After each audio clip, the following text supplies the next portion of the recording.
Hello बच्चों, कैसे हो आप सब बेटा। आज हम क्लास 10th का सपोर्ट मॉडल सॉल्व करेंगे, साइंस का चैप्टर पहला। ठीक है, इसको पहले समझेंगे, उसके बाद जो उसके प्रैक्टिस क्वेश्चंस हैं वो सॉल्व करेंगे। ठीक है, तो जो चैप्टर का नाम है बेटा पहले वो क्या है, केमिकल रिएक्शंस एंड इक्वेशंस।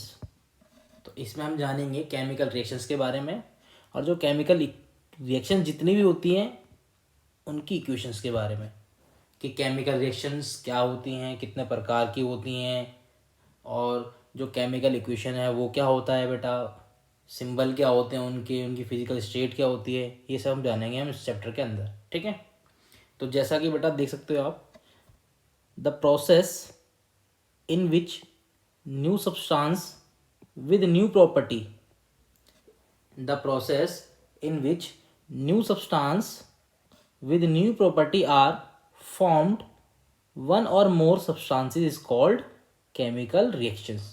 इसका मतलब ये है बेटा कि जब भी कोई भी नया सब्सटेंस, कोई भी पदार्थ बनता है नई प्रॉपर्टी के साथ, ठीक है, और किससे बनता है वो, एक या दो चीज़ें या उससे ज़्यादा चीज़ों से मिलकर।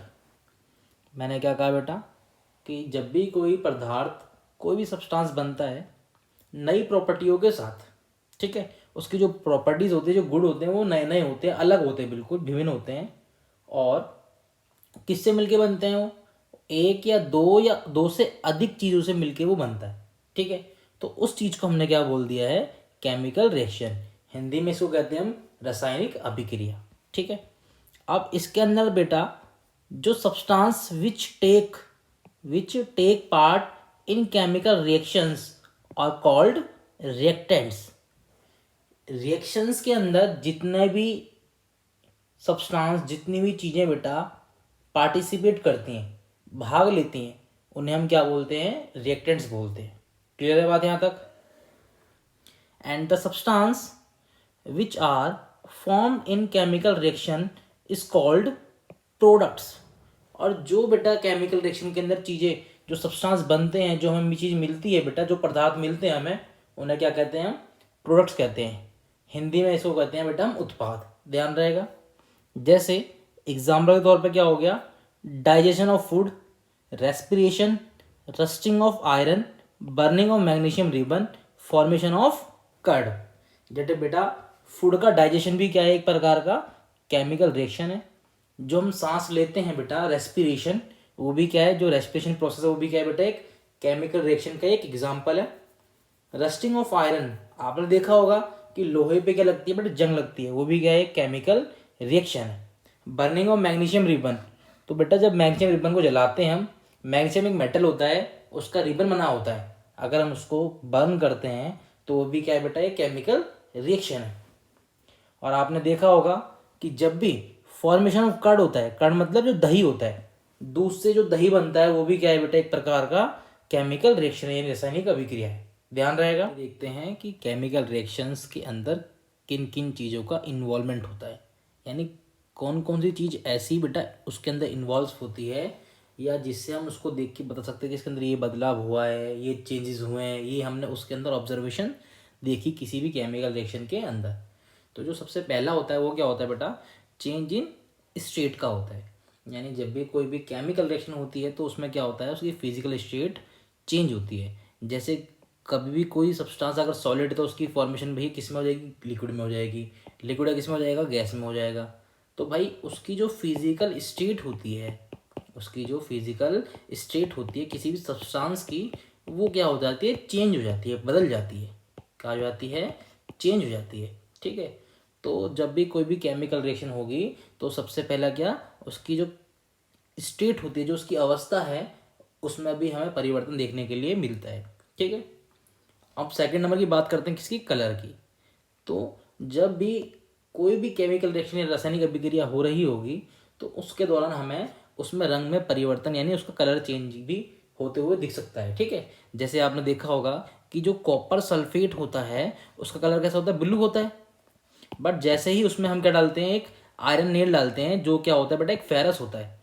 तो भाई इसके अंदर जब डिस्प्लेसमेंट रिएक्शन होती है तो क्या बनता है, फेरस सल्फेट बनता है, जिसका कलर क्या होता है, ग्रीन होता है। क्या होता है, ग्रीन, जिससे वो ब्लू कलर किस में बदल जाता है, ग्रीन के अंदर कन्वर्ट हो जाता है। तो जब भी केमिकल रिएक्शन होगी तो आपने को देखने के लिए क्या मिलेगा, उसके रंग में परिवर्तन, यानी उसका जो कलर है वो चेंज हो जाएगा। ठीक है। अगर हम बात करें तीसरी चीज की, तो वो फैक्टर क्या है बेटा, आपका चेंज इन टेम्परेचर। ठीक है। जब भी कभी भी रिएक्शन होती है बेटा, तो उस दौरान या तो तापमान बढ़ता है या तापमान घटता है। ठीक है। तो तापमान भैया बढ़ रहा है, तापमान घट रहा है, तो उससे क्या मतलब है, तो उससे मतलब ये है कि भैया जब तापमान बढ़ेगा या घटेगा तो उसका मतलब है भैया हीट या तो निकल रही है, हीट या फिर एब्जॉर्ब हो रही है। हीट, मैंने क्या कहा, जो हीट है बेटा क्या हो रही है, वो या तो निकल रही है, रिलीज हो रही है, हाँ या ना, या फिर हीट क्या हो रही है बेटा, एब्जॉर्ब हो रही है। ध्यान रहेगा, हीट क्या हो रही है, एब्जॉर्ब हो रही है। और हीट के बेसिस पे ही हमने केमिकल रिएक्शन को आगे जाके एक्सोथर्मिक एक्सोथर्मिक और एंडोथर्मिक पे डिवाइड कर दिया है। एक्सोथर्मिक और एंडोथर्मिक के अंदर हमने उसको डिवाइड कर दिया on the basis of heat. ठीक है। जो लास्ट है बेटा, लास्ट में क्या होता है, एवोल्यूशन ऑफ गैस, यानी हमें भैया ये देखने के लिए भी मिलता है कि जब कोई केमिकल रिएक्शन होती है तो उस दौरान गैस भी रिलीज होती है। क्या रिलीज होती है बेटा, गैस भी रिलीज होती है। क्लियर है बात। मोस्टली आपने देखा होगा जब किसी एसिड से, मैंने क्या कहा, जब भी कोई मेटल जब किसी एसिड से रिएक्ट करता है तो क्या बनता है, सॉल्ट, प्लस में आपको देखने के लिए मिलेगा उसमें H2 गैस निकलती है। क्या निकलती है, H2 गैस निकलती है। या आपने देखा होगा जब भी हम कार्बन कंपाउंड्स को, किसको, कार्बन कंपाउंड्स को हम बर्न करते हैं, क्या करते हैं, बर्न करते हैं, तो हमें CO2 गैस रिलीज होते हुए दिखाई देती है। ध्यान रहेगा। ठीक है, आगे चलते हैं बेटा।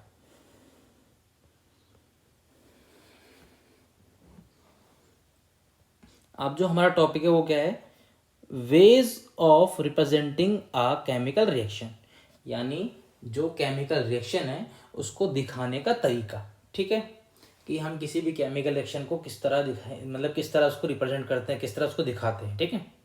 सबसे पहला क्या है, वर्ड इक्वेशन। सबसे पहला क्या है, वर्ड इक्वेशन, मतलब पूरा जो वर्ड होता है, जैसे जिंक जो है उसकी रिएक्शन किससे करी बेटा, सल्फ्यूरिक एसिड से करी, और उसने क्या फॉर्म करा, जिंक सल्फेट प्लस में हाइड्रोजन गैस उसने क्या करी, रिलीज करी बेटा। ठीक है।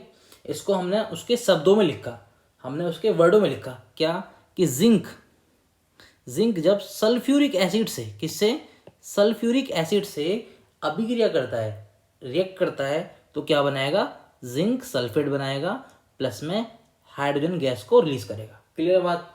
और अगर मैं इसी चीज को देखूं किसमें, केमिकल इक्वेशन के अंदर, किसके अंदर देखें, केमिकल इक्वेशन के अंदर देखें, तो भाई जिंक का हमने क्या लिया है, यहाँ पे सिंबल लिया है, ओनली क्या लिया है, सिंबल। हमने उसके वर्ड का इस्तेमाल नहीं करा, हमने यहाँ पे क्या लिया है, सिंबल्स लिए। ठीक है। जिंक को दिखाया हमने Zn से। सल्फ्यूरिक एसिड का जो फॉर्मूला होता है, जो उसके सिंबॉलिक रिप्रेजेंटेशन होती है, वो क्या होता है, H2SO4 होता है। क्लियर बात। जब जिंक और H2SO4 आपस में रिएक्ट करते हैं या ट्रीट करते हैं बेटा, तो क्या बनाता है, जिंक सल्फेट, यानी ZnSO4 प्लस में क्या निकलता है, H2 निकलता है।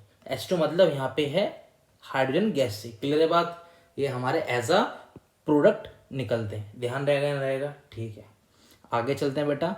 अब पढ़ते हैं हम केमिकल इक्वेशन के बारे में कुछ बात। ठीक है। अब पहली बात क्या है बेटा, यहाँ पे केमिकल इक्वेशन की, ये कहता है कि a chemical reaction can be represented by chemical equation. वो कहता है कि किसी भी केमिकल रिएक्शन को दिखाने का जो तरीका होता है वो किसे दिखाते हैं, हम केमिकल इक्वेशन से दिखाते हैं। क्लियर है बात। और जो केमिकल इक्वेशन होता है वो किस किस चीज़ को इन्वॉल्व करता है, ठीक है, हम किस किस चीज़ का इसमें इस्तेमाल करते हैं, सिंबल ऑफ एलिमेंट्स, ठीक है, chemical formula of reactants and product with mention of physical state, with mention of physical state. यहाँ पे फिजिकल स्टेट का मतलब ये है बेटा, क्या, कि वो सॉलिड में है, लिक्विड में है, गैस में है, या फिर वो एक्वस स्टेट में है। ध्यान रहेगा, जो उसकी अवस्था है, जिस अवस्था में वो एग्जिस्ट करता है, ठीक है, जिस अवस्था में वो पाया जाता है ना, वही क्या होती है, उसकी फिजिकल स्टेट होती है। क्लियर है यहाँ तक। ठीक है, नेक्स्ट पॉइंट क्या कहता है, the necessary condition such as temperature, pressure और एनी कैटलिस्ट। ठीक है, कैटलिस्ट क्या होता है? ठीक है, कैटलिस्ट क्या होता है बेटा? जब भी कैटलिस्ट को हम किसी रिएक्शन में रखते हैं या ट्रीट कराते हैं बेटा, तो वो उस रिएक्शन की जो एक्टिविटी होती है ना, उसकी जो रेट ऑफ रिएक्शन होता है उसको फास्ट कर देता है। मतलब जिस रिएक्शन को होने में बहुत टाइम लग रहा था, जब हमने उसमें क्या डाला, कैटलिस्ट डाला, तो वो रिएक्शन क्या हो गई, बहुत ज़्यादा फास्ट हो गई। ठीक है, वो रिएक्शन क्या हो गई, बहुत ज़्यादा फास्ट हो गई। कब? जब मैंने उसके अंदर क्या डाला बेटा, एक कैटलिस्ट डाल दिया। क्लियर है बात? जैसे निकल, प्लेटिनम, प्लेटिनियम, क्लियर है यहाँ तक बात? ये क्या है, एक एज अ कैटलिस्ट की तरह काम करते हैं। ठीक है, आगे आते हैं। अब भैया इनको हम कहाँ दिखाते हैं? Should be written on arrow between reactants and products. अब इसको भैया हम, एक एरो होता है, एरो जो रिएक्टेंट्स और प्रोडक्ट को सेपरेट करता है। ठीक है, जो रिएक्टेंट्स एंड प्रोडक्ट को क्या करता है, सेपरेट करता है, एरो। ध्यान रहेगा ना रहेगा? ठीक है, इसके ऊपर दिखाते हैं किसको हम, कैटलिस्ट को। एग्जाम्पल के तौर पे देख सकते हो बेटा आप, magnesium is burned in air to form magnesium oxide. जब बेटा Mg को हमने रेट कराया किससे, एयर से। किससे बेटा, एयर से। यहाँ पे एयर का मतलब क्या होता है बेटा, ऑक्सीजन होता है। क्लियर है बात? एयर का मतलब क्या होता है यहाँ पे, ऑक्सीजन होता है। जब भी मैग्नीशियम ऑक्सीजन से रिएक्ट करता है तो क्या बनाएगा, मैग्नीशियम ऑक्साइड बनाएगा। क्या बनाएगा बेटा, मैग्नीशियम ऑक्साइड। ध्यान रहेगा इतना? ठीक है, अब बेटा आगे चलते हैं। अब इसमें एक चीज़ और ध्यान रखना कि जब भी रिएक्टेंट्स और प्रोडक्ट के बीच में जो एरो होता है, ठीक है, आपने देखा होगा भाई, एरो को लिखेगा, दिखाने का काफ़ी तरीका होता है। एक एरो इस तरह दिखाते हैं, एक एरो इस तरह दिखाते हैं, इस तरफ भी दिखा सकते हैं हम, इस तरफ भी दिखा सकते हैं। तो एरो क्या दिखाता है, एरो ये चीज़ दिखाता है कि जो आपकी रिएक्शन है वो किस डायरेक्शन में जा रही है। वो लेफ्ट टू राइट जा रही है, या राइट टू लेफ्ट जा रही है, या वो इक्विलिब्रियम के अंदर है। किसके अंदर है बेटा, इक्विलिब्रियम के अंदर है। ये साइन किसका होता है, इक्विलिब्रियम का होता है। ध्यान रहेगा, इक्विलिब्रियम मतलब जो दोनों तरफ बैलेंस होता है। क्लियर है बात? इक्विलिब्रियम का मतलब क्या होता है, जो रिएक्शन दोनों तरफ क्या होती है, बराबर होती है। ठीक है, इसकी बैलेंसिंग केमिकल इक्वेशन की बात करते हैं। ठीक है, उससे पहले ये जान लीजिए आप कि जो केमिकल इक्वेशन होती है ना, इसके 2 टाइप्स होते हैं। 2 टाइप्स कौन कौन से? पहला होता है बेटा अनबैलेंस केमिकल इक्वेशन। ठीक है, और सेकंड कौन सा होता है, बैलेंस केमिकल इक्वेशन। ठीक है, तो एक होता है अनबैलेंस केमिकल इक्वेशन, दूसरा होता है बैलेंस केमिकल इक्वेशन। और हम अनबैलेंस केमिकल इक्वेशन को एक और नाम से जानते हैं। एक और नाम से जानते हैं, वो नाम क्या है बेटा, वो है स्केलेटल केमिकल इक्वेशन, जिसे हम हिंदी में बोलते हैं कंकाली रासायनिक समीकरण। ठीक है, अब ये क्या है बेटा, सुनो। अब जो केमिकल इक्वेशन है ना, इसको बैलेंस करना बहुत ज़रूरी है। अब बैलेंस करना ज़रूरी क्यों है? क्योंकि इसके अंदर भाई जो एक लॉ होता है, law of conservation of mass. जैसा आप देख सकते हो, law of conservation of mass. इसका मतलब ये है कि जो मास होता है ना, वो कंजर्व होता है। ठीक है, वो चेंज नहीं होता। जो मास है, अगर कोई रिएक्टेंट से प्रोडक्ट बन रहा है, जब भैया रिएक्शन हो रही है कोई भी, तो उस रिएक्शन के दौरान जो मास है वो क्या होता है, कंजर्व रहता है। ठीक है, तो क्यों रहता है? क्योंकि भैया आपको सबको पता है कि matter can neither be created nor be destroyed in a chemical reaction. ठीक है, तो पदार्थ बेटा वही पदार्थ, ना तो हम बना सकते हैं, ना तो हम नष्ट कर सकते हैं किसी भी रिएक्शन के अंदर। ठीक है, तो दैट इज वाई, इसी वजह से जो number of elements involve in chemical reaction should be remain same at reactant and product side. तो इसीलिए जितने भी बेटा सब्सटेंस है, reactant sides and product sides, भैया वो इक्वल इन नंबर होने चाहिए। यानी उनका जो नंबर है वो इक्वल यानी बराबर होना चाहिए। और बराबर भैया करने की चीज़ को जैसे हम बराबर करेंगे केमिकल रिएक्शन के अंदर, किसी भी केमिकल इक्वेशन में अगर हम सब्सटेंस को, रिएक्टेंट्स को और प्रोडक्ट्स के अंदर एलिमेंट्स को अगर हम इक्वलाइज करते हैं, तो भैया वो किसको बताता है, उसकी बैलेंसिंग को बताता है। ध्यान रहेगा, किसको बताता है, उसकी बैलेंसिंग को बताता है। ठीक है, तो बैलेंस करना अगर आपसे कोई पूछता है कि भाई कि बैलेंस करना किसी भी केमिकल इक्वेशन को जरूरी क्यों है, तो वो जरूरी इसलिए है क्योंकि हमें फॉलो क्या करना होता है बेटा, law of conservation of mass को हमें फॉलो करके चलना होता है। ठीक है, नहीं तो बेटा मार्क्स आपके एग्जाम में कट जाएंगे अगर आप किसी भी इक्वेशन को बैलेंस नहीं करोगे तो। ठीक है, तो अगर आपसे कोई पूछे कि भाई या कि कोई भी केमिकल इक्वेशन है उसको बैलेंस कैसे करते हैं, तो उसका एक तरीका क्या होता है, तो स्टेप वाइज बैलेंसिंग सीखते हैं हम। ठीक है, जिसे हम क्या बोलते हैं, हिट एंड ट्रायल मेथड बोलते हैं। क्या बोलते हैं बेटा, इसको हम हिट एंड ट्रायल मेथड भी कहते हैं। ठीक है, अब स्टेप वाइज देखते हैं क्या क्या हो रखा है इसमें। पहला स्टेप क्या है बेटा, right a chemical equation and draw boxes around etch formula. ठीक है, हमें केमिकल इक्वेशन लिखनी है और उन एलिमेंट्स के ऊपर क्या बनाना है, बॉक्स बनाना है। जैसे इन्होंने बना के दिखा रखा है, फेरस हो गया, H2 हो गया, Fe3O4 हो गया बेटा, H2 के ऊपर बॉक्स बना रखा है उन्होंने। तो इस तरह क्या बनाना है, हमें बॉक्स बनाना है। ठीक है, ध्यान रखा जाए इस बात का कि do not change anything inside the box. Box के अंदर जो भी एलिमेंट है उसमें कोई भी छेड़छाड़ आपको नहीं कर रही। ठीक है, स्टेप सेकंड क्या कहता है, count the number of atoms of each element on both sides of chemical equation. यानी जो नंबर ऑफ एलिमेंट्स हैं रिएक्टेंट की तरफ और जो उत्पाद की तरफ यानी प्रोडक्ट की तरफ, उनको आपको लिख लेना है। ठीक है, उनको क्या करना है बेटा, आपको लिख लेना है काउंट करके। ठीक है, जैसा यहाँ पे दिखा रखा है, आगे आते हैं। जैसे यहाँ पे दिखा रखा है बेटा, जो Fe है वो रिएक्टेंट्स की तरफ कितना है बेटा, 1 है, और प्रोडक्ट साइड में कितना है, वो 3 है। ठीक है, जैसे H है वो रिएक्टेंट साइड में कितना है, 2 है, और प्रोडक्ट साइड में कितना है, 2 है। ठीक है, यहाँ पे भैया जो ऑक्सीजन है वो रिएक्टेंट साइड जो वो कितना है, 1 है, और जो प्रोडक्ट साइड कितना है, ये 4 है। ठीक है, तो यहाँ पे जो नंबर ऑफ एलिमेंट्स है बेटा रिएक्टेंट की तरफ और प्रोडक्ट की तरफ, आप देख सकते हो यहाँ पे भैया Fe 1 है रिएक्टेंट की तरफ, H2 है, O 1 है, और प्रोडक्ट की तरफ भैया यहाँ पे Fe 3 हो गए, H2 हो गए, O कितने हो गए, 4 हो गए। तो हमें इन नंबरों को ही क्या करना है बेटा, बराबर लाना है। क्या लाना है, बराबर, तभी हम कहेंगे कि जो हमारी केमिकल इक्वेशन है वो कैसी है, बैलेंस है। ठीक है,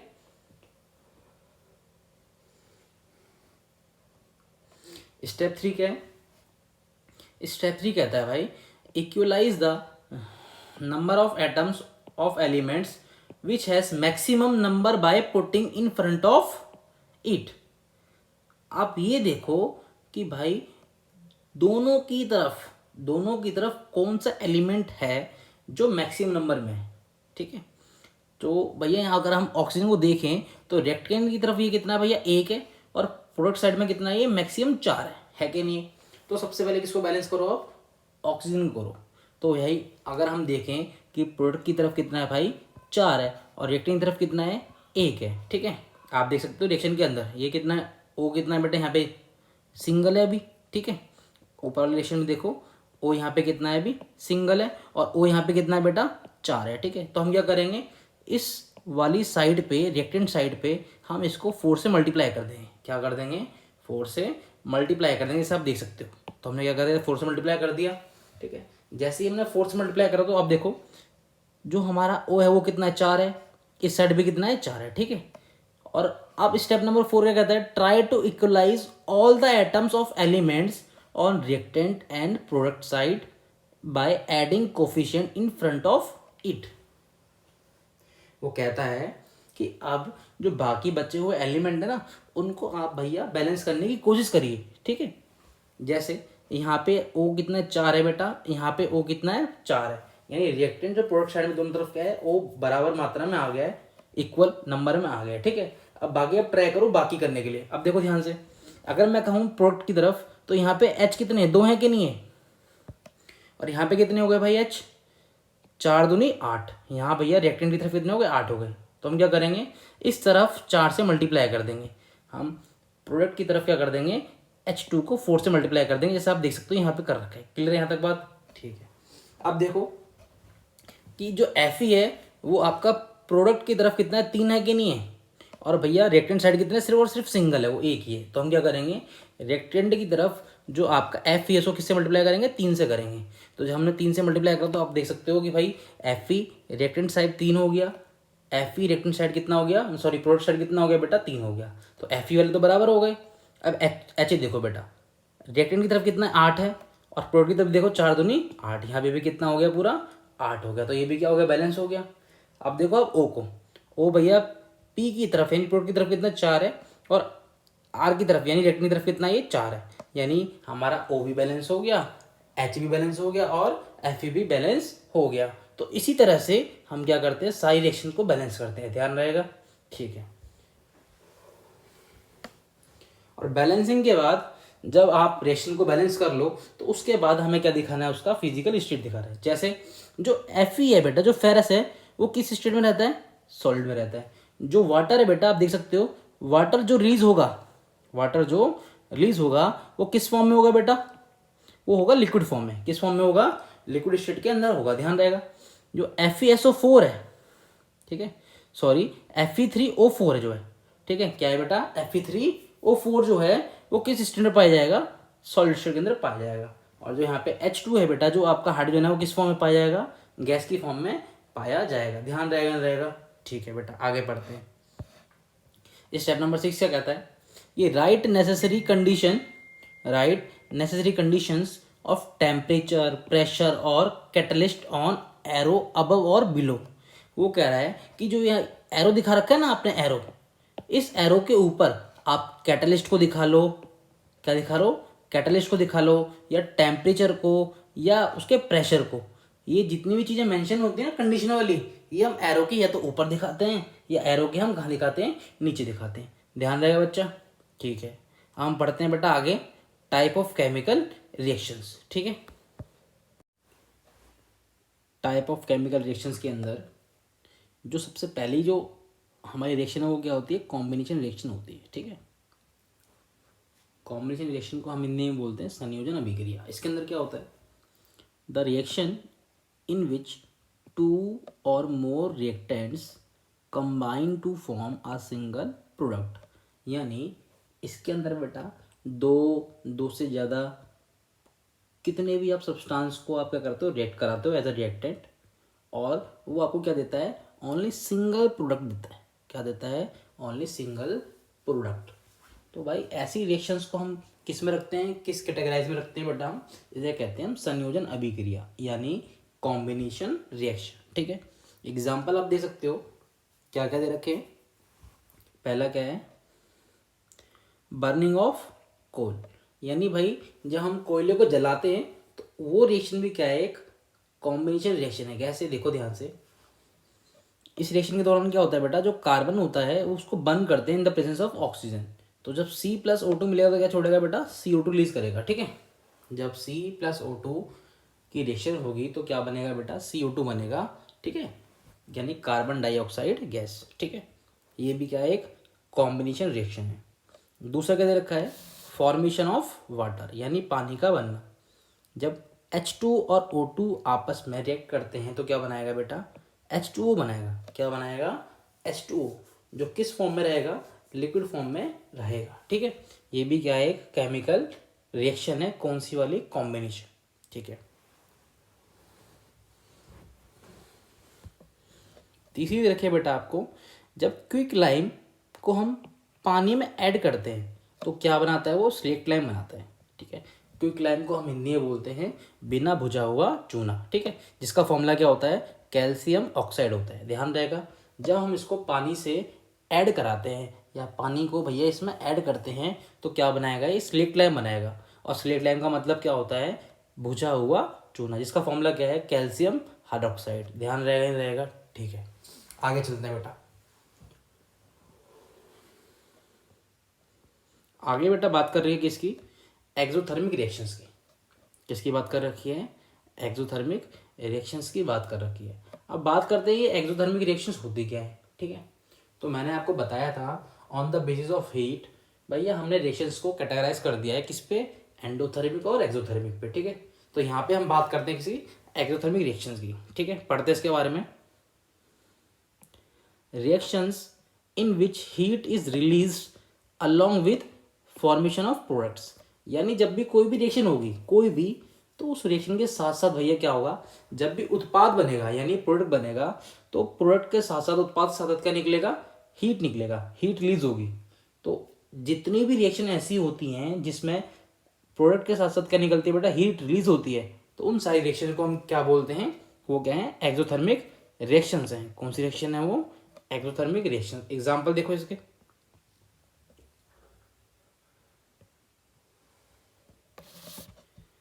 पहला एग्जांपल क्या है बेटा, burning of natural gas, burning of natural gas.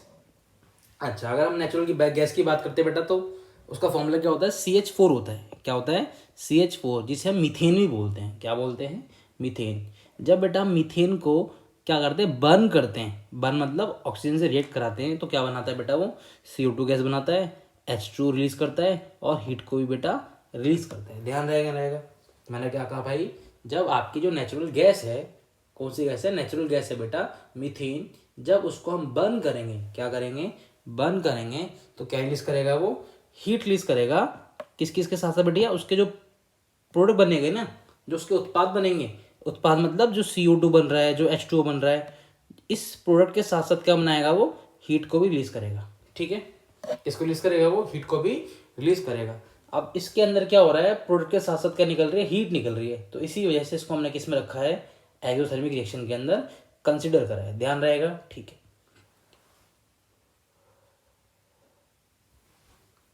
दूसरा क्या है, respiration is also an exothermic reaction. ठीक है, जो हमारी रेस्पिरेशन बेटी जो प्रोसेस होती है, वो क्या है, एक एक्सोथर्मिक रिएक्शन है। और ये एग्जाम में काफ़ी बार पूछा गया है आपका कि जो रेस्पिरेशन है वो एक्सोथर्मिक है या फिर एंडोथर्मिक में। ठीक है, तो रेस्पिरेशन किसको बोला है भैया, ये हमारी एक एक्सोथर्मिक रिएक्शन होती है। कैसे, जो ग्लूकोज होता है C6H12O6, वो ऑक्सीजन से रिएक्ट करने के बाद जो प्रोडक्ट बनाता है बेटा CO2 H2O, उसके साथ साथ रिलीज करता है एनर्जी।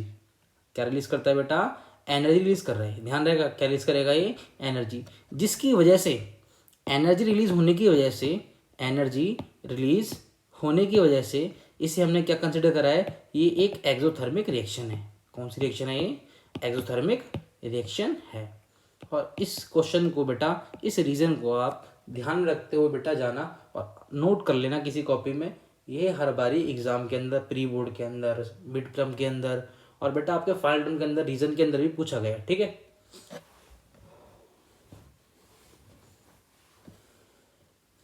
अब हम चलते हैं किस पे, सेकंड रिएक्शन पे चलते हैं बेटा। ठीक है, जो second type of chemical reaction है उसकी बात करते हैं। ठीक है, वो क्या है, डीकम्पोजिशन रिएक्शन है।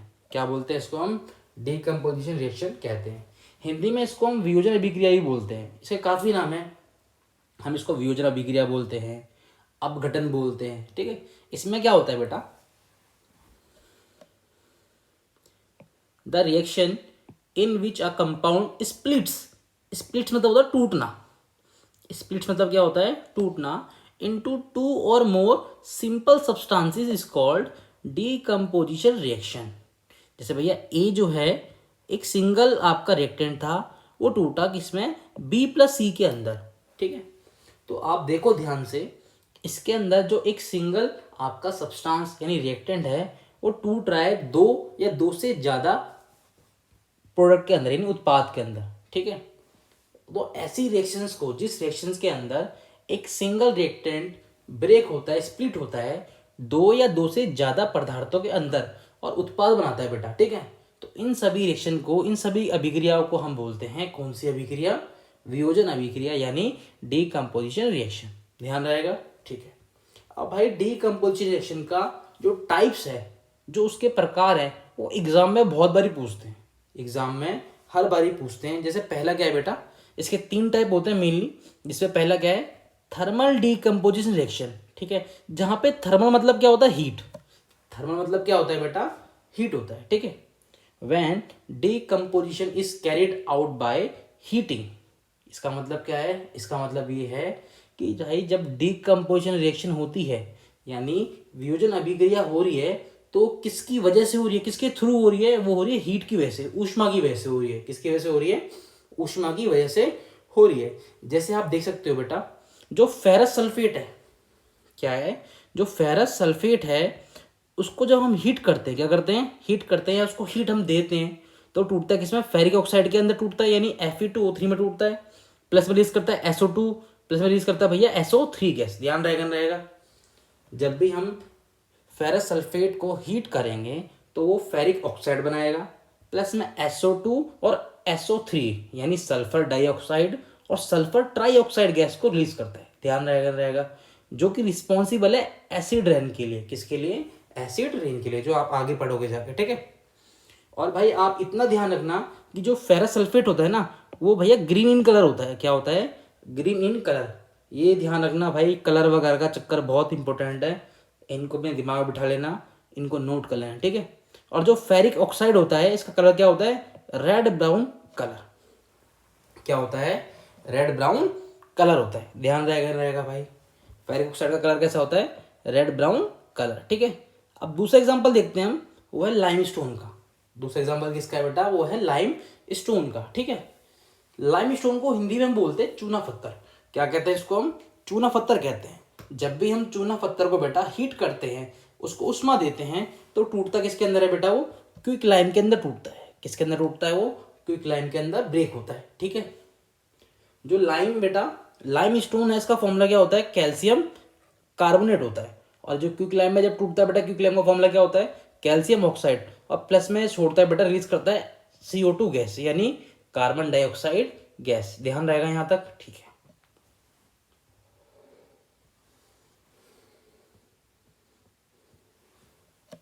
अब हम बात करते हैं बेटा इसका तीसरा एग्जांपल, जो क्या है, लीड नाइट्रेट है, ठीक है। जो क्या है बेटा, लीड नाइट्रेट है। जब हम लीड नाइट्रेट को हीट करते हैं तो क्या बनाता है बेटा, वो बनाएगा lead oxide, lead oxide plus में नाइट्रोजन डाइऑक्साइड और प्लस में ऑक्सीजन। क्या क्या बनाएगा, ये ध्यान रखना, ये बहुत इंपॉर्टेंट है बेटा। कौन सी रिएक्शन, जब लीड नाइट्रेट को हम हीट करते हैं तो क्या बनाएगा, वो लीड ऑक्साइड बनाएगा, नाइट्रोजन डाइऑक्साइड बनाएगा, प्लस में O2 गैस को रिलीज करेगा, ठीक है। ध्यान रहेगा, ठीक है। ये भैया पहला टाइप था किसका, डीकम्पोजिशन रिएक्शन का। कौन सा, थर्मल डीकम्पोजिशन। हम सेकंड पे आते हैं, इसको क्या बोलते हैं हम, इलेक्ट्रोलाइटिक डीकम्पोजिशन रिएक्शन कहते हैं, ठीक है। अब इलेक्ट्रोलाइटिक मतलब क्या होता है, जहां पर भी इलेक्ट्रोलाइटिक का मतलब आपसे पूछे या इलेक्ट्रोलाइट कहीं भी वर्ड लिखा है तो समझ जाना वहां पे भैया किसका सबसे बड़ा हिस्सा योगदान है, किसका, करंट का, यानी विद्युत का। किसका, विद्युत का सबसे बड़ा योगदान है आपका, इलेक्ट्रिक करंट का। ध्यान रहेगा ही नहीं रहेगा, ठीक है। चलो पढ़ते बेटा।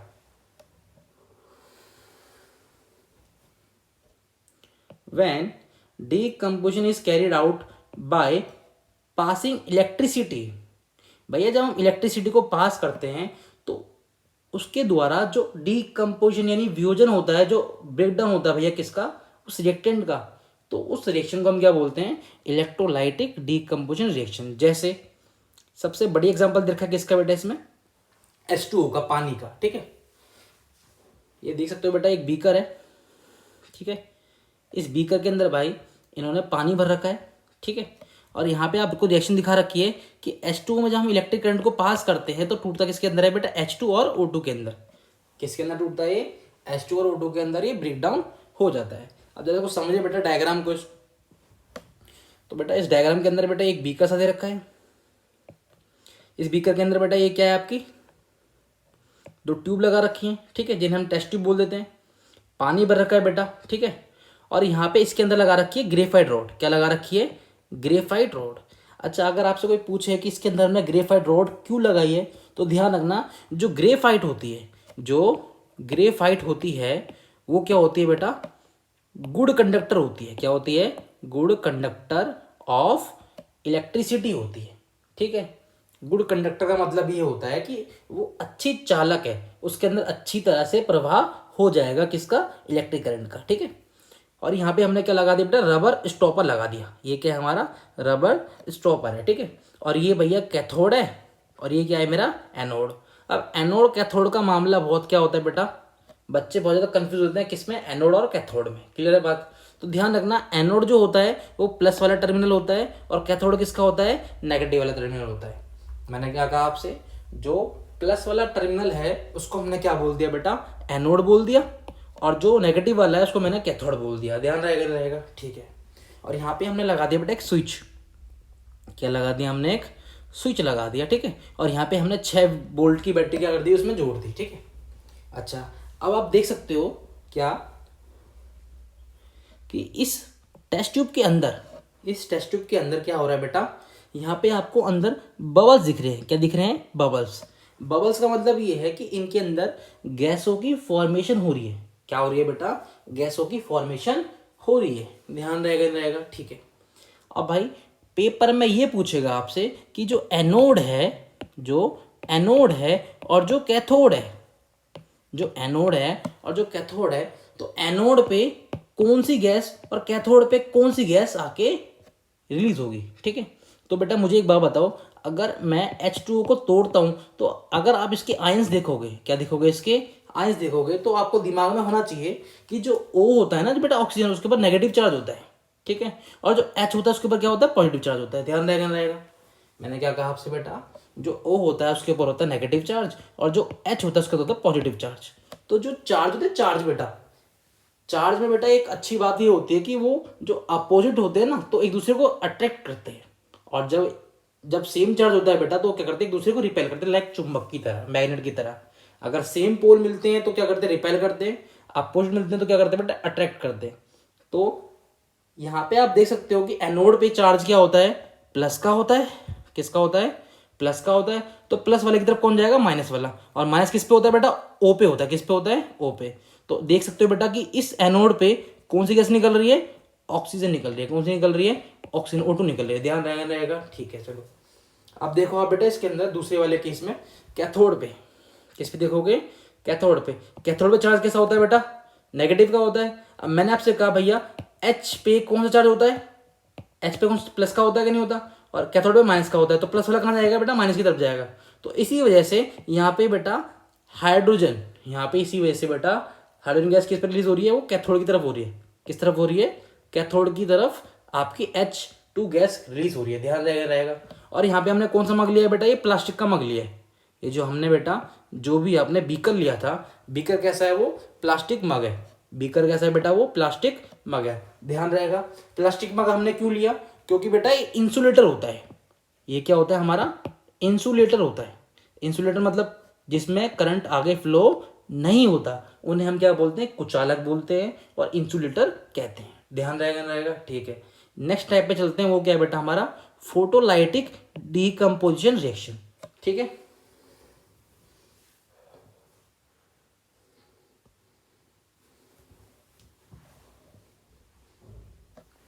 नेक्स्ट थर्ड क्वेश्चन है बेटा हमारा फोटोलाइटिक डीकम्पोजिशन रिएक्शन। अब बेटा फोटोलाइटिक क्या होता है? तो when decomposition is carried out in the presence of sunlight, in the presence of sunlight. जब भी सनलाइट की प्रेजेंस में कोई भी डीकम्पोजिशन रिएक्शन होगी तो उसको क्या बोलेंगे हम? फोटोलाइटिक डीकम्पोजिशन रिएक्शन बोलेंगे। ध्यान रहेगा, ठीक है। यानी प्रकाशीय विघटन, क्या बोलते हैं बेटा? प्रकाशीय विघटन, प्रकाशीय अपघटन।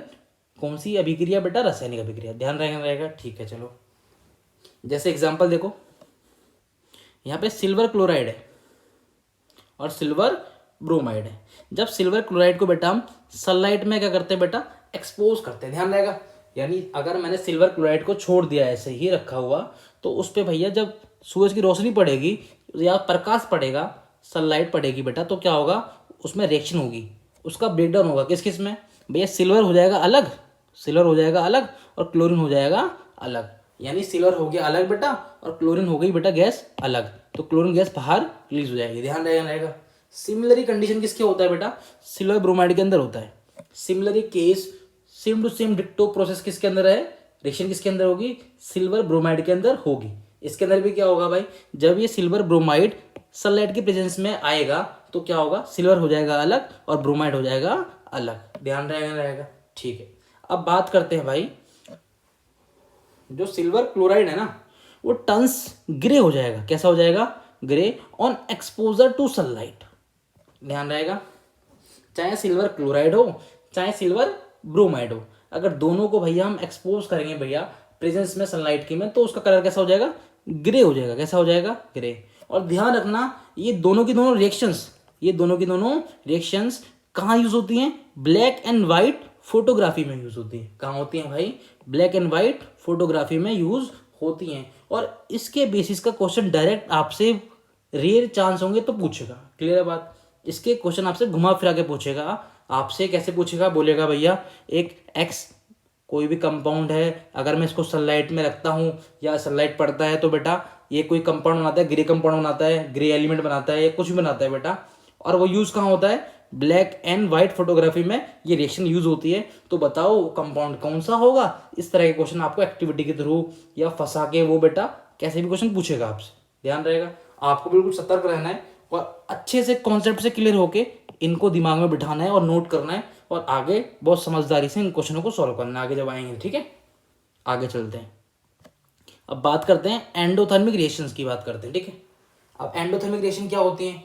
वही पहले वाला कॉन्सेप्ट मैंने बताया था आपको कि हीट के बेसिस पे हमने एंडो और एक्सोथर्मिक में डिवाइड करा था। एक में भैया हीट एब्जॉर्ब होती है, एक में हीट रिलीज होती है। अब देखते हैं कौन सी वाली है भाई। ठीक है,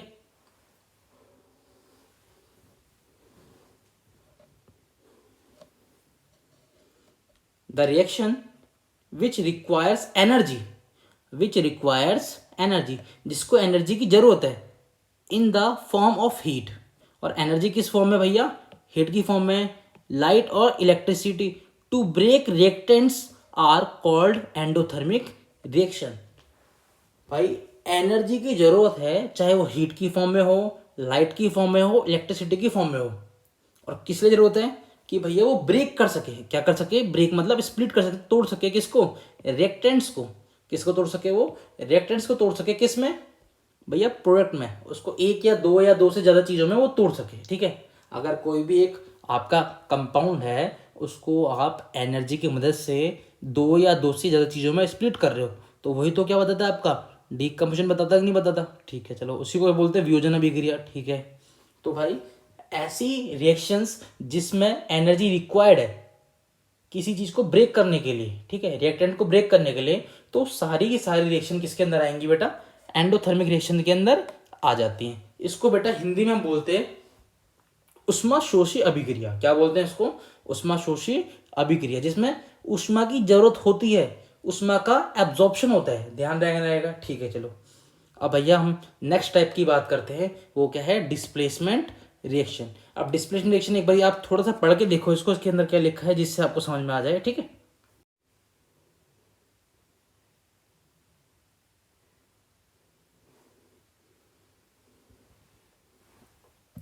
तो पढ़ा आप सबने? ठीक है, तो भाई डिस्प्लेसमेंट रिएक्शन क्या होती है? The chemical reaction in which more reactive element displaces less reactive elements from its salt solution. यानी भाई जो हाई रिएक्टिव एलिमेंट होगा वो लो रिएक्टिव एलिमेंट को उसके ही सॉल्ट से, उसके ही सॉल्यूशन से क्या कर देगा? डिस्प्लेस कर देगा, हटा देगा, उसकी जगह से उसको विस्थापित कर देगा। तो इसी वजह से इस रिएक्शन का नाम हम विस्थापन अभिक्रिया बोलते हैं। क्या बोलते हैं? हिंदी में इसको विस्थापन अभिक्रिया भी हम इसको कहते हैं। क्यों कहते हैं? क्योंकि इसके अंदर एक जो अधिक अभिक्रियाशील सब्सटेंस जो एलिमेंट है वो निम्न यानी कम अभिक्रियाशील एलिमेंट तत्व को उसके ही सॉल्ट से क्या कर देगा? विस्थापित कर देगा, हटा देगा, उसकी जगह से उसको रिमूव कर देगा। जैसे आप देख सकते हो बेटा यहाँ पे क्या है? Fe है। ठीक है, जब हमने इसको कॉपर सल्फेट के विलयन में डाला तो इसने Fe ने कॉपर को क्या कर दिया? उसकी जगह से विस्थापित कर दिया। ठीक है, विस्थापित कर दिया और खुद आ गया बेटा कहाँ पे? कॉपर की जगह पे आ गया। खुद कहाँ पे आ गया? कॉपर की जगह पे आ गया और कॉपर को भेज दिया भैया अलग। कॉपर को भेज दिया अलग, यानी Fe ने इसके सॉल्यूशन में जा गया बेटा। ठीक है, और कॉपर को क्या कर दिया? हटा दिया और कॉपर की जगह को इसने स्टेबल मतलब कॉपर की जगह पे ही आ गया, विस्थापित कर दिया कॉपर को। ठीक है, तो भैया इसीलिए क्या नाम पड़ गया इसका? विस्थापन अभिक्रिया नाम पड़ गया, यानी डिस्प्लेसमेंट रिएक्शन इसका नाम तब से पड़ गया। ध्यान रहेगा। और ध्यान रखना भाई जो Fe होता है ना वो मोर रिएक्टिव होता है। किससे भैया? देन किससे? कॉपर से। तो भैया जब वो ताकतवर है उससे, कॉपर से, तभी तो हटा पाएगा वो। अगर Fe इस कॉपर से ताकतवर है तभी तो इस कॉपर को हटा पाएगा, वरना कॉपर इसको मार मार के भगा नहीं देगा भाई। सिंपल सी बात है। Fe ने क्या करा? इसके पास गया और देखा ये तो कमजोर है, और कमजोर है तो क्या कर रहा है? इसने इसको इसकी जगह से हटा दिया और भैया खुद आ गया इसकी जगह पे, और कॉपर बेचारा आगे बाद में देखता रहेगा कि मेरे को इसने हटा दिया। ठीक है, तो ये एग्जाम्पल किसका है बेटा, आगे पढ़ते हैं, देखो ध्यान से। The iron nail becomes brownish in colour by deposition of copper and blue colour of copper sulphate changes to dirty green colour due to formation of FeSO4। ठीक है बेटा, इसका मतलब सिर्फ इतना समझो क्या, ये जो कॉपर सल्फेट था ना, आप देख रहे हो बेटा, ये जो कलर है कैसा दिख रहा है, ये ब्लू दिख रहा है कि नहीं दिख रहा, क्योंकि इसमें क्या है, कॉपर सल्फेट है। ठीक है, इसके अंदर क्या है, कॉपर सल्फेट है। लेकिन जैसे ही रिएक्शन हुई, हमने 10-15 मिनट 20-25 मिनट के लिए 15 मिनट के लिए छोड़ा इसको और देखा कि भाई Fe ने इस कॉपर को हटा दिया और क्या बना दिया, FeSO4। क्या बना दिया, FeSO4। और जिसका कलर कैसा होता है बेटा, ग्रीन होता है। क्या होता है, ग्रीन। तो हमने ये देखा, ये ऑब्जर्व करा कि इसका जो कलर है ना, वो धीरे धीरे क्या हो रहा है बेटा, ग्रीन में कन्वर्ट हो रहा है। किस में कन्वर्ट हो रहा है, ग्रीन के अंदर ये बदल रहा है। ध्यान रहेगा। तो यहाँ पे हमने देखा कि कलर भी बदलता है ड्यूरिंग केमिकल रिएक्शन। ठीक है, आगे चलते हैं। ठीक है, एक एग्जांपल दे रखा है बेटा किसका, Zn प्लस कॉपर सल्फेट का। तो Zn क्या करेगा, कॉपर को हटा देगा। क्या बना दिया इसने, ZnSO4 बना दिया और कॉपर को उसने भेज दिया अलग। क्यों भेज दिया, सिंपल सा रीजन है बेटा, Zn जो है वो मोर रिएक्टिव है, किससे, कॉपर से। भैया Zn ताकतवर है, तभी तो कॉपर को उसने हटा दिया। अगर कमजोर होता तो कॉपर को कैसे हटा पाता वो, सिंपल सी बात है। ठीक है, तो यहाँ पे लिख रखा है Zn is more active than copper. ध्यान रहेगा। ठीक है, अब हम बात करते हैं किसकी, नेक्स्ट रिएक्शन की, जिसका नाम क्या है, डबल डिस्प्लेसमेंट रिएक्शन। ठीक है, डबल डिस्प्लेसमेंट रिएक्शन को हम द्विविस्थापन अभिक्रिया भी कहते हैं हिंदी के अंदर। ठीक है, इसके अंदर क्या होता है, a reaction in which new compounds are formed by mutual exchange of ions between two compounds. ठीक है, वो कहता है कि इसके अंदर म्यूचुअल एक्सचेंज की वजह से न्यू कंपाउंड्स क्या होते हैं बेटा, बनते हैं, फॉर्म होते हैं। जैसा आप देख सकते हो एग्जांपल के अंदर कि यहाँ पे सोडियम सल्फेट जो है, जब उसको हम बेरियम क्लोराइड से रिएक्ट कराते हैं तो सोडियम और जो बेरियम है बेटा, ये आपस में म्यूचुअल एक्सचेंज होते हैं। क्या होते हैं, म्यूचुअल एक्सचेंज। आप देख सकते हो कि जो बेरियम है बेटा Ba, वो आ गया सोडियम की जगह पे, और जो सोडियम है वो किसकी जगह पे आ गया, Ba की जगह पे, यानी बेरियम की जगह पे आ गया, प्रोडक्ट की साइड्स पे। ठीक है, जहाँ पे आपका क्या बनता है बेटा, बेरियम सल्फेट बनता है और साथ में क्या बनता है, सोडियम क्लोराइड। तो बेटा ऐसी रिएक्शंस को जिसमें आयंस का एक्सचेंज होता है या म्यूचुअल एक्सचेंज होता है बेटा, और एक नया कंपाउंड फॉर्म होता है, तो उसको हम बोलते हैं डबल डिस्प्लेसमेंट रिएक्शन, यानी द्विविस्थापन अभिक्रिया। ठीक है, और ध्यान रखना कुछ रिएक्शंस के अंदर, ठीक है, सम रिएक्शंस ऐसी होती हैं जिसके अंदर प्रेसिपिटेट बनता है। क्या बनता है बेटा, प्रेसिपिटेट। जहां पे आप देख सकते हो कि जो बेरियम सल्फेट है ना, ये क्या है, एक प्रेसिपिटेट है। प्रेसिपिटेट क्या होता है बेटा, सॉलिड सब्सटेंस होते हैं ये, जो इनसॉल्युबल होते हैं। ठीक है, जब कोई रिएक्शन होती है तो भाई प्रेसिपिटेट सॉलिड स्टेट्स के अंदर बनते हैं जो इनसॉल्युबल होते हैं और नीचे वो सरफेस पे, सतह पे बैठ जाते हैं। ठीक है, तो यहाँ पे जो बेरियम सल्फेट है ये एक प्रेसिपिटेट काम कर रहा है, जो प्रेसिपिटेट है उसकी तरह काम कर रहा है, इनसॉल्युबल सब्सटेंस बन रहा है। ठीक है, और भैया इसका जो कलर है वो कैसा होता है, व्हाइट होता है। जो प्रेसिपिटेट बन रहा है वो कैसा बन रहा है, व्हाइट बन रहा है। ठीक है, तो इसलिए इस रिएक्शन को हम एक और नाम देते हैं जिसका नाम है प्रेसिपिटेशन रिएक्शन, और इस हिंदी में इसको बोलते हैं अवक्षेपण अभिक्रिया। हिंदी में क्या बोलते हैं इसको, अवक्षेपण अभिक्रिया। क्यों, क्योंकि प्रेसिपिटेट को हिंदी में अवक्षेप बोलते हैं। ठीक है, तो इसी वजह से इसका नाम क्या पड़ गया, अवक्षेपण अभिक्रिया। और ध्यान रखना प्रेसिपिटेट फॉर्म होता है इसी वजह से इस रिएक्शन को हम प्रेसिपिटेशन रिएक्शन भी कहते हैं। ध्यान रहेगा। ठीक है, आगे चलते हैं। जैसे एक और एग्जांपल देखो आप, जिसमें पोटेशियम आयोडाइड रिएक्ट कर रहा है बेटा लीड नाइट्रेट से, और क्या बना रहा है, लीड आयोडाइड बना रहा है और पोटेशियम नाइट्रेट, ठीक है, एज अ प्रोडक्ट बना रहा है। जहां पे लीड आयोडाइड क्या है बेटा, एक येलो पीपीटी बन रही है। जहां पे लीड आयोडाइड क्या है, एक येलो पीपीटी बना रहा है बेटा। येलो मतलब ये येलो कलर का है, पीपीटी मतलब है प्रेसिपिटेट, तो इसलिए ये भी एक एग्जांपल किसका हुआ, प्रेसिपिटेशन रिएक्शन का हुआ। ठीक, जो तीसरी है बेटा वो क्या है, पोटेशियम ब्रोमाइड जो है वो बेरियम आयोडाइड के साथ मिलकर क्या बना रहा है, पोटेशियम आयोडाइड बना रहा है, साथ में बेरियम ब्रोमाइड बना रहा है। ठीक है, तो ये बेटा एक रिएक्शन है कैसी, ये है आपकी डबल डिस्प्लेसमेंट रिएक्शन। कैसी है, द्विविस्थापन अभिक्रिया है, ठीक है। अब भाई हम नेक्स्ट चलते हैं, जो बहुत फेमस है और बहुत जरूरी है, जो आगे बहुत काम आएगी आपके, वो क्या है, ऑक्सीडेशन एंड रिडक्शन रिएक्शन, ठीक है। यहाँ पे ऑक्सीडेशन का मतलब क्या है, सुनो मेरी बात भाई। आप कैसे पहचानोगे कि कोई भी रिएक्शन ऑक्सीडेशन है या फिर रिडक्शन हुआ है उसके अंदर, वो कैसे पहचानोगे, देखो ध्यान से। The addition of oxygen to reactant, यानी अगर रिएक्टेंट में ऑक्सीजन ऐड होता है, अगर रिएक्टेंट में ऑक्सीजन ऐड होता है तो भैया उसको हम बोलते हैं यहाँ पे क्या है, उसका ऑक्सीडेशन हुआ है, ठीक है। ये तो पहली कंडीशन है। या आप ऐसा बोल सकते हो कि the removal of hydrogen from reactants, या फिर H का रिमूव होना रिएक्टेंट से, अभिकारक से, क्या कहलाएगा बेटा, वो भी ऑक्सीडेशन ही कहलाएगा, ठीक है। और ध्यान रखना, अगर आपको इसको इलेक्ट्रॉनिक बात में बताना है, इलेक्ट्रॉन के द्वारा बताना है, तो ध्यान रखना लॉस ऑफ इलेक्ट्रॉन, ठीक है, लॉस ऑफ इलेक्ट्रॉन भी आपका ऑक्सीडेशन कहलाता है। क्या कहलाता है, ऑक्सीडेशन।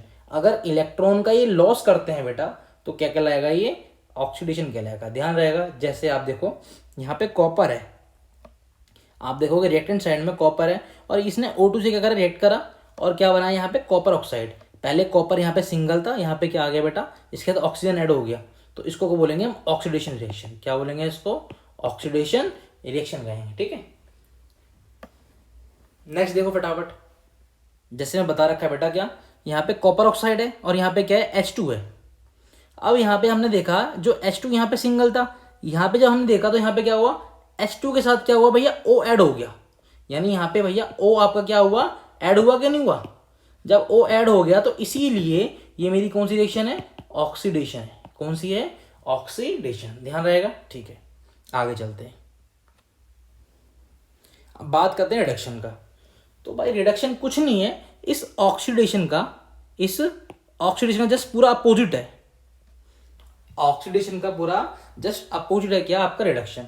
उसके अंदर क्या होता है भाई, ऑक्सीजन क्या होता है, ऐड होता है। इसके अंदर क्या होगा, ऑक्सीजन रिमूव होगा। इसके अंदर जो H है वो भैया रिमूव होता है, इसके अंदर जो H है वो क्या होगा, ऐड होगा, ठीक है। तो दोनों के अंदर बिल्कुल अपोजिट बात बोल रखी है, ठीक है। तो इसलिए भैया एक बोला गया है ऑक्सीडेशन, एक बोला गया है रिडक्शन। और जो भैया गेन करता है, क्या करता है, गेन ऑफ इलेक्ट्रॉन करता है, वो क्या है, हमारा रिडक्शन है। वो क्या है, हमारा रिडक्शन है। ध्यान रहेगा, वो क्या है, हमारा रिडक्शन, ठीक है। तो आपको दिखा रखा है यहाँ पे आपका CuO था, यहाँ पे आपका CuO था, बाद में देखा यहाँ पे क्या बचा, सिर्फ Cu बचा। यानी O क्या होगा, इसमें रिमूव हुआ कि नहीं हुआ, हाँ भाई रिमूव हो गया। अगर O आपका रिमूव हो रहा है तो हम कौन सी रिएक्शन बोलेंगे, इसको रिडक्शन बोलेंगे। क्या बोलेंगे, इसको रिडक्शन। ध्यान रहेगा, ठीक है। और आपको इसी एग्जाम्पल में दिख रहा होगा, कि एक तरफ क्या हो रहा है भाई, ऑक्सीडेशन हो रहा है, और एक तरफ क्या हो रहा है भाई, रिडक्शन हो रहा है। तो एक केमिकल रिएक्शन ऐसी भी होती है जिसमें आपको ऑक्सीडेशन और रिडक्शन दोनों देखने के लिए मिलता है। और भाई इस रिएक्शन को हम एक और नाम से जानते हैं, जिसे हम बोलते हैं रेडॉक्स रिएक्शन। क्या बोलते हैं, रेडॉक्स रिएक्शन। ध्यान रहेगा, क्या बोलते हैं, रेडॉक्स रिएक्शन, ठीक है। अब पढ़ते हैं इसको। In this reaction copper oxide is reduce to copper and H2O is oxidise to H2O। So oxidation and reduction taking place together is called redox reaction, ठीक है भाई। ध्यान रहेगा, इसी को क्या बोलते हैं हम, रेडॉक्स रिएक्शन बोलते हैं।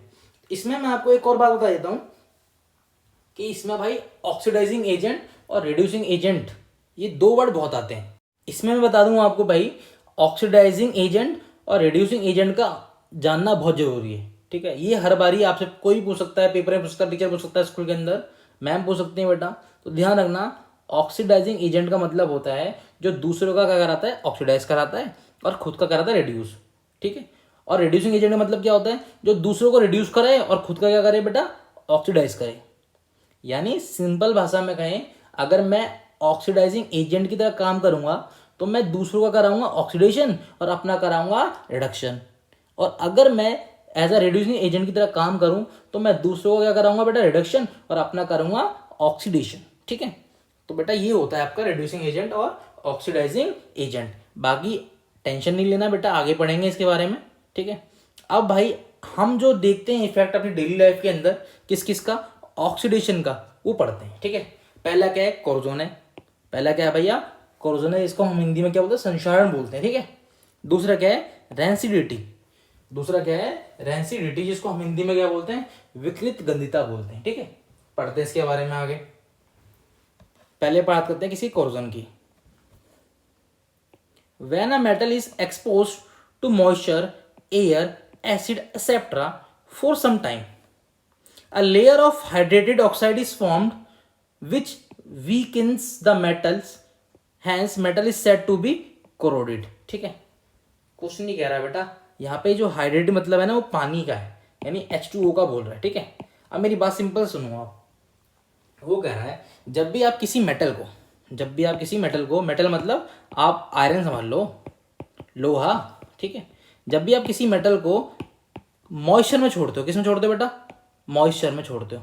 मॉइस्चर क्या होता है बेटा, air plus water, air plus water का कॉम्बिनेशन होता है, ठीक है। जब भी आप किसी मेटल को आप मॉइस्चर में छोड़ोगे, नमी में छोड़ोगे, तो क्या होगा, आप देखोगे उसके ऊपर एक लेयर जम जाएगी। जैसे लोहे के ऊपर जंग लगती है ना, उस कलर की क्या होती है बेटा, एक लेयर फॉर्म होती है, और वो उसको धीरे धीरे क्या करती है, कमजोर करती है। उसी मेटल को, उसी लोहे को, वो जो लेयर बनती है वो उसको क्या करती है, कमजोर करती है। उसकी लेयर भैया क्या होगी, पतली होगी और पतली होगी और पतली होगी और पतली होगी, पतली होते होते होते एकदम क्या हो जाएगी, वो नष्ट हो जाएगी बाद में। तो इसी चीज को बोल रखा है, क्या हो जाती है, वो कोरोडेड हो जाती है। ध्यान रहेगा। जैसे एग्जाम्पल भी दे रखा है आपको, क्या, रस्टिंग ऑफ आयरन, ब्लैक, ठीक है, black coating on silver and green coating on copper are example of corrosion, ठीक है। आपने देखा होगा ब्लैक कोटिंग जमती है सिल्वर के ऊपर और ग्रीन कोटिंग जमती है कॉपर के ऊपर। ये क्या है, रस्टिंग मतलब कोरोजन का क्या है, एक एग्जाम्पल है, ठीक है। आगे आते हैं। Corrosion can be prevented by galvanisation, electroplating by putting paints, ठीक है। आपने देखा होगा भाई कि हम घरों में जो गेट होते हैं लोहे के, ठीक है, उन पे क्या करते हैं, पेंट करते हैं, पेंट अप्लाई करते हैं। और मेटल्स के ऊपर भाई हम क्या कराते हैं, गैल्वेनाइजेशन कराते हैं। क्या कराते हैं, गैल्वेनाइजेशन। ये गैल्वेनाइजेशन पेपर के अंदर बहुत पूछा जाता है, 1-2 नंबर के अंदर। कोई वाइवा वगैरह में अपने टीचर पूछ सकता है, ठीक है। तो इसका मतलब क्या होता है कि हम जिंक की लेयर या किसी मेटल की लेयर, ठीक है, जिंक की लेयर या किसी मेटल की लेयर हम उसके ऊपर, मेटल के ऊपर चढ़ा देते हैं, जिसे हमने क्या बोला, गैल्वेनाइजेशन कहा, ठीक है। ठीक है बेटा, आगे चलते हैं। सेकंड क्या हमारा, रेंसिडिटी है। सेकंड क्या हमारा, रेंसिडिटी है, ठीक है। अगर हम रेंसिडिटी की बात करते हैं तो क्या है वो, the oxidation of fats and oils when expose to air is known as rancidity. जब भी बेटा फैट वाली चीज, ऑयल वाली चीज जब भी संपर्क में आती है किसके, एयर के, तो बेटा वो क्या होती है, बिकम रेंसिड हो जाती है, यानी वो खराब हो जाती है, ठीक है। तो उसी चीज को बोलती है हमने रेंसिडिटी। क्या बोल दिया है, rancidity. It leads to bad smell and bad taste for food. अगर आप खाने को खुला छोड़ दें तो आपका खाना जो है भैया क्या हो जाएगा, विकृत हो जाएगा, यानी सरल भाषा में वो सड़ जाएगा। उसमें से बड़ी गंदी स्मेल आएगी, बदबू आएगी आपको बेटा, और क्या होगा, उसका जो टेस्ट है वो पूरा चेंज हो जाएगा, बदल जाएगा, जो आपको अच्छा नहीं लगेगा, ठीक है। अगर हम बात करें कि मेथड टू प्रिवेंट रेंसिडिटी, हम रेंसिडिटी से कैसे बच सकते हैं, कैसे बचा सकते हैं, तो क्या है, बाय एडिंग एंटीऑक्सीडेंट्स। भाई इसका मतलब क्या होता है, एंटीऑक्सीडेंट मतलब क्या होते हैं, ऐसे सब्सटेंस जो ऑक्सीडेशन करने से रोकते हैं, ठीक है। ऐसे सब्सटेंस जो ऑक्सीडेशन होने से रोकते हैं, उन्हें क्या बोलते हैं, हम एंटीऑक्सीडेंट्स बोलते हैं, ठीक है। Keeping food in air tight container. अगर हम ऐसे कंटेनर का इस्तेमाल करें जो एयर टाइट हो, जिसमें आगे एयर पास नहीं हो, ठीक है, तो हम भैया अपने प्रिवेंट कर सकते हैं किसको, खाने वगैरह को, फूड वगैरह आइटम को, ठीक है। Replacing air by nitrogen. भाई जो एयर है ना, एयर, उसकी जगह हम क्या डालेंगे, नाइट्रोजन डालेंगे। आपने कहा वो जो चिप्स के पैकेट होते हैं उनमें नाइट्रोजन गैस भरी हुई होती है, क्यों, क्योंकि नाइट्रोजन ना ऑक्सीडेशन होने से रोकती है। जो नाइट्रोजन गैस है वो ऑयली और फैट्स की चीज़ों को ऑक्सीडाइज होने से रोकती है, ठीक है। रेफ्रिजरेशन हो गया बेटा, जो फ्रिज वगैरह होता है आपके घर पे, तो फ्रिज वगैरह भी क्या करता है कि वो एयर से कांटेक्ट होने से रोकता है, ठीक है, ऑक्सीडाइज होने से रोकता है। तो इन सब तरीकों से हम क्या कर सकते हैं, उसको बचा सकते हैं। ध्यान रहेगा। और ये बेटा अब जो नेक्स्ट क्लास होगी उसमें हम जो ये सॉल्यूशन है बेटा, क्वेश्चन है जो, इनके सॉल्यूशन को देखेंगे, सॉल्व करेंगे, ठीक है, और देखेंगे भाई क्वेश्चन सॉल्व करेंगे, आगे आपको करवाएंगे बढ़िया बढ़िया से। एक बारी पढ़ के आना, जितना भी है पढ़ने के बाद ही पता लगेगा बेटा कि क्या है क्या नहीं है इसके अंदर। ठीक है, इतना भारी भारी कोई कुछ नहीं है इसके अंदर, बस पढ़ोगे सब हल्का है। ठीक है बेटा।